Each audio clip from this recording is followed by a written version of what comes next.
Joining me now is Tracy Alvino. She's the assistant director of a downstate group called Voices for Seniors.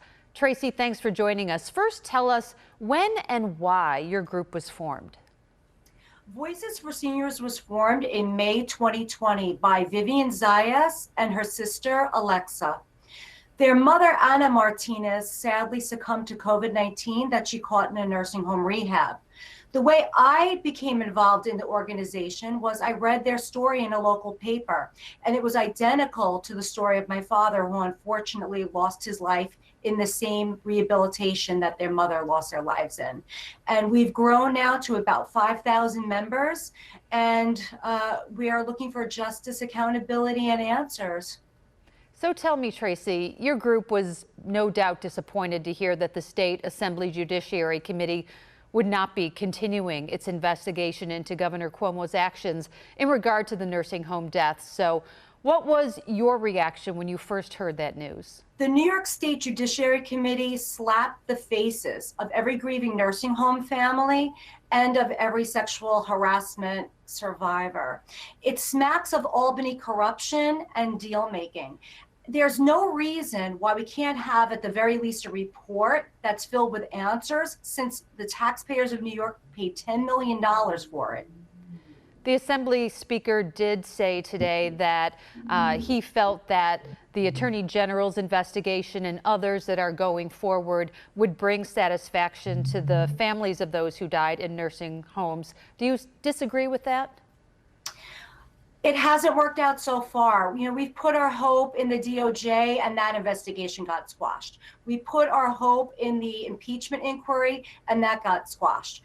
The FBI investigation that we have going now out of New York in the Eastern District, they can find all the evidence they want, but it's up to that prosecutor to bring in action. It just feels like everyone's passing the buck from Tish James on down, and it doesn't feel like we're ever going to get that satisfaction. So tell me, what's next now for your group? What would you like to see happen? We're not giving up. You know, it feels like we've clawed and fought our way here, and we're definitely not going to give up in our quest for answers and accountability. So one of the steps we're going to take is a FOIL request so we can see what the impeachment inquiry found.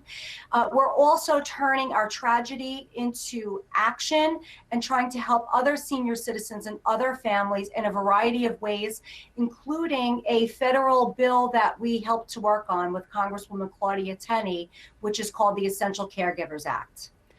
Tell us a little bit about that act. What is proposed in it? That act would prevent any senior citizen that lives in a nursing home or anybody that lives in a developmentally disabled home from dying of isolation. Now, what a lot of people don't realize is not only did I lose my father to COVID-19, but 3 months later, I lost my grandmother, who was a nursing home resident, to failure to thrive. She actually told me on the phone that she'd rather die than continue to live this way, because these people were shuttled into their rooms with no human contact. It really was terrible. And she gave up and she passed away. And that happened. We don't even know the numbers of people that happened to. So this bill would prevent that from ever happening again. I'm sure there are many Western New Yorkers who are hearing your story and can certainly empathize. For people in Western New York who might want to join, follow, or support your efforts, what's the best way for them to do that? We're on all the social media under Voices for Seniors, including Twitter, which is Voices4 Seniors.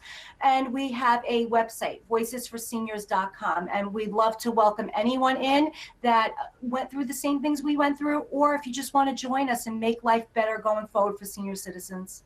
Well, we certainly appreciate your sharing your experience with us.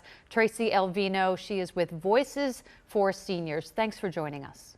Thank you very much for having me.